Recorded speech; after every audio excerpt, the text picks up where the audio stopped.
Tiba-tiba nenek-nenek tadi sudah berdiri di tengah jalan, tak jauh dari mereka berdiri saat itu.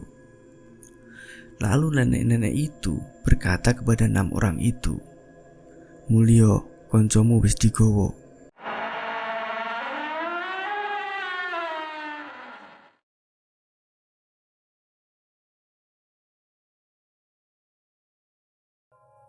Halo teman-teman, apa kabar? Kali ini menit ke-20 bakalan ngasih sesuatu yang beda nih buat kalian semua. Nah, kalau biasanya kita bawain berita-berita unik dan menarik, maka mulai sekarang menit ke-20 bakalan bawain berbagai cerita-cerita seram nih buat kalian semua. Jadi siapkan mental kalian untuk cerita seram ini. Jika kalian pernah mendengar kata peri, mungkin yang terbesit di dalam pikiran kalian adalah sosok kecil yang memiliki sayap di punggungnya, atau wanita cantik yang mempunyai sayap seperti pada film kartun Tinkerbell, iya kan? Nah, tetapi berbeda dengan peri di tanah Jawa, guys. Di Jawa, peri adalah sosok makhluk halus sebangsa jin yang menyerupai perempuan. Dan sosoknya itu bisa berubah-ubah. Nah, jadi gini ceritanya. Cerita ini sebenarnya berasal dari kampung halamanku nih guys. Waktu aku masih kecil dulu, ada tetangga yang juga ayah dari temanku di kampung. Jadi ayah temanku itu tiba-tiba hilang di hutan pas lagi cari kayu bakar. Nah, dan menurut para tetua di kampungku, ayah temanku itu hilang karena diculik oleh peri. Penasaran bukan? Jadi simak cerita seram ini sampai habis ya. Hari itu ayah temanku yang bernama Pak Leman berniat untuk pergi mencari kayu bakar di hutan. Jadi sekitar jam 2 siang Pak Leman pergi dari rumahnya menuju hutan. Nah, nama hutan itu adalah Jelondangan, yang berarti lereng yang curam. Nah, warga kampungku meyakini jika hutan kecil di dekat kampungku itu masih sangat angker. Nah, bahkan nih, ada yang mengatakan jika ada warga yang masuk ke dalam hutan dan belum keluar sampai hari menjelang malam, maka sudah dapat dipastikan jika orang itu tidak akan pernah keluar hidup-hidup. Nah, singkat cerita, waktu berlalu dengan cepatnya.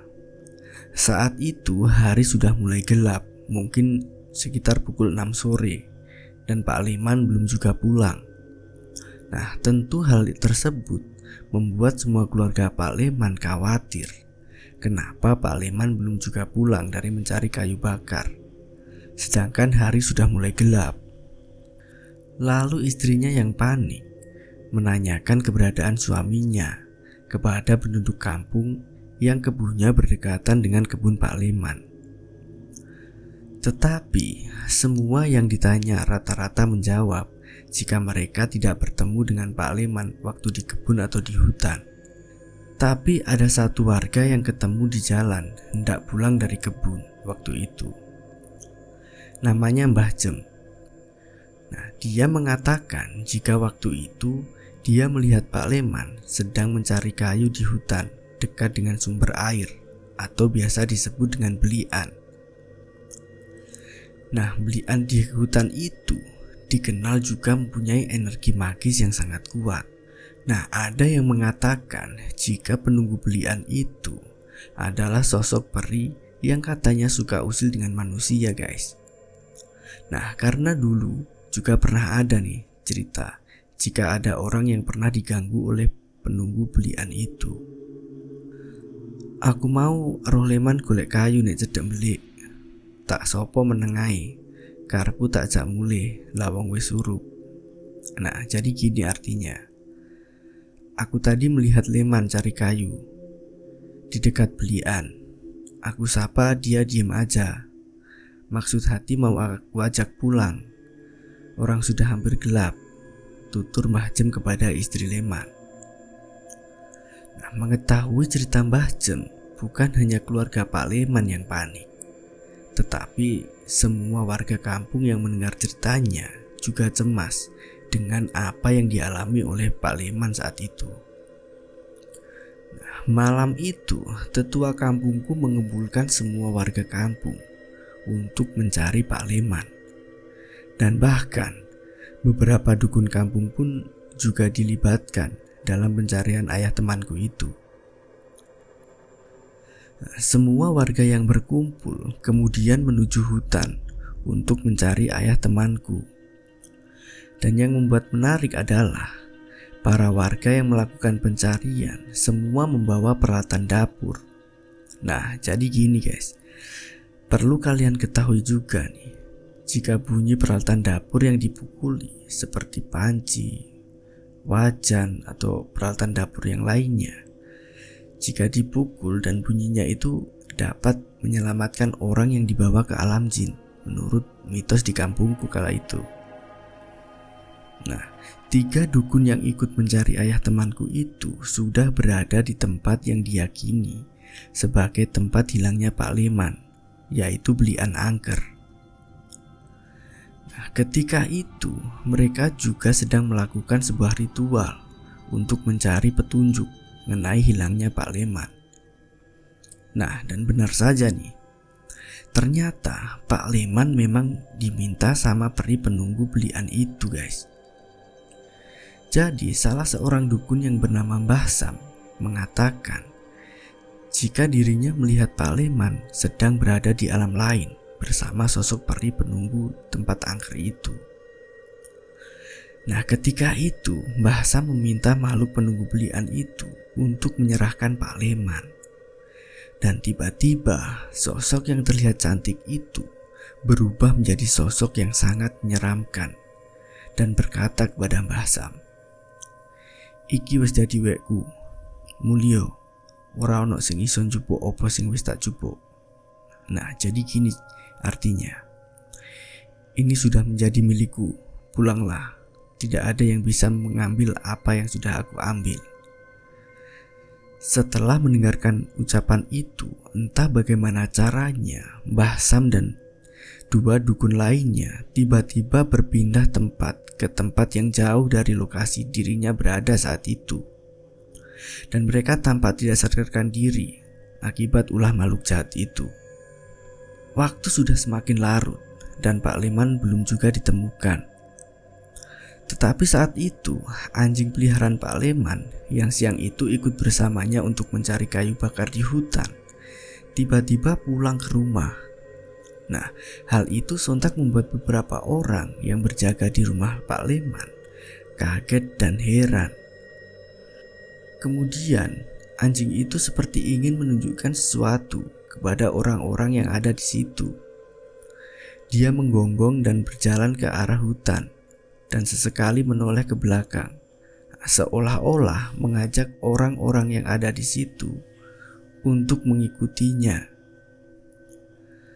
Melihat tingkah anjing itu, semua orang pun mengikutinya dari belakang.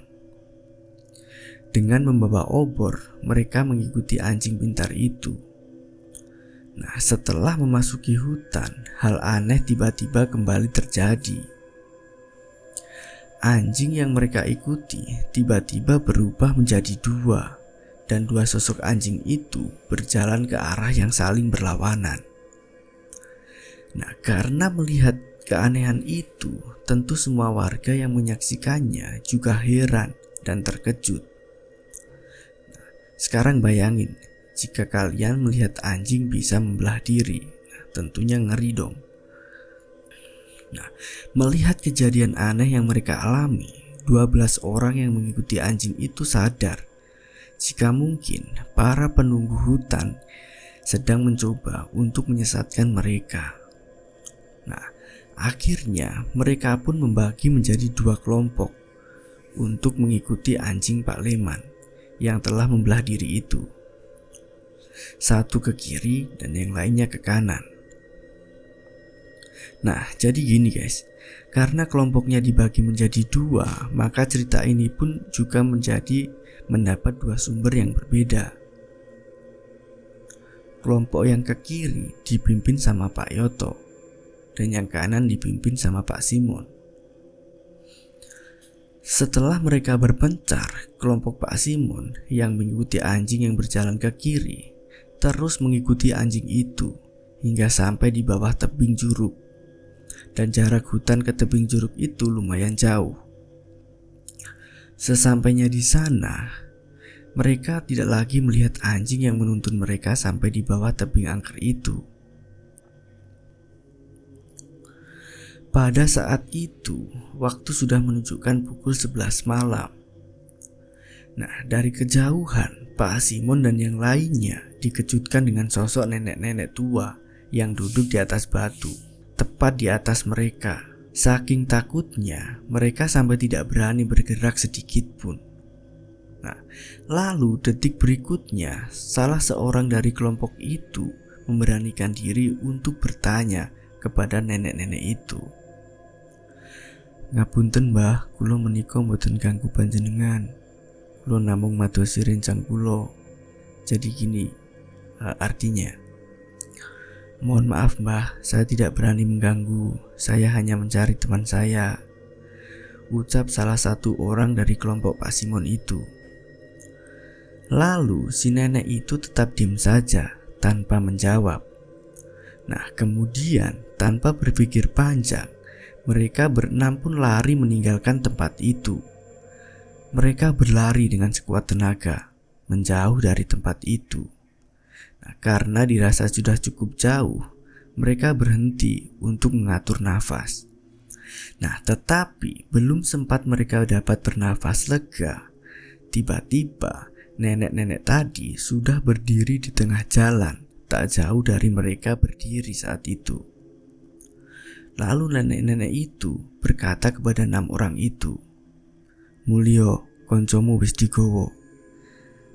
Artinya gini, "Pulanglah, temanmu sudah dibawa." Setelah mengucapkan itu, nenek-nenek itu hilang entah kemana. Nah, karena kejadian itu, kelompok Pak Simon memutuskan untuk kembali ke kampung dan tanpa mendapat hasil apapun. Lalu di kelompok Pak Yoto, 6 orang itu juga dibawa ke suatu tempat di tengah hutan sama anjing milik Pak Leman tadi. Nah, setelah lama mengikuti anjing itu, kejadiannya hampir sama kayak yang dialami kelompok Pak Simon. Anjing yang mereka ikuti telah hilang dari pandangan mereka semua. Nah, mereka pun bingung harus mencari kemana. Tak lama setelah itu, mereka berenam mendengarkan ada suara-suara aneh dari kejauhan.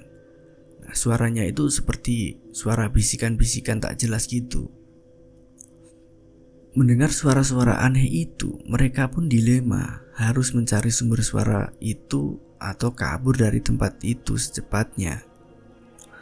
Tetapi saat itu Pak Yoto bersikeras untuk mencari sumber suara karena dia berpikir nih, jika mungkin suara-suara aneh itu merupakan pertanda dari keberadaan Pak Leman.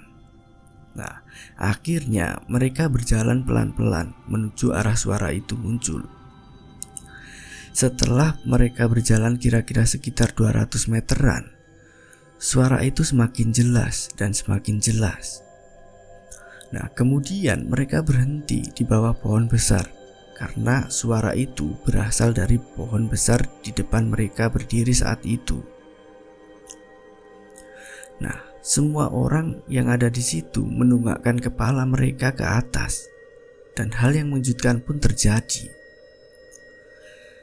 Mereka semua melihat dengan mata kepala mereka sendiri jika Pak Leman sedang dipeluk oleh sosok wanita berbaju putih di atas pohon. Nah, karena melihat orang yang sedang dicari, mereka pun memberanikan diri untuk berteriak memanggil-manggil Pak Leman. Tetapi Pak Leman tidak menggubris mereka sama sekali. Malah yang semakin menakutkan adalah, nah, sosok wanita cantik yang memeluk Pak Leman berubah menjadi sosok yang sangat menyeramkan. Wanita cantik itu bola matanya menjulur keluar dan mulutnya terbuka lebar seperti hampir sobek sampai di telinga. Nah, kemudian sosok itu turun dari atas pohon sambil memeluk Pak Leman. Sebenarnya, melihat sosok menyeramkan itu turun, mereka berniat untuk melarikan diri. Tetapi mungkin karena saking takutnya ya, kaki mereka malah tak bisa digerakkan sama sekali. Nah, dan parahnya lagi, ketika sosok seram itu mendekat, tiba-tiba keenam orang itu langsung merasa sulit untuk bernafas. Jadi seolah-olah ada sesuatu yang sedang mencekik mereka. Nah, seketika itu mereka pingsan tak sadarkan diri. Nah, ketika mereka bangun, kira-kira waktu sudah menunjukkan jam 4 pagi.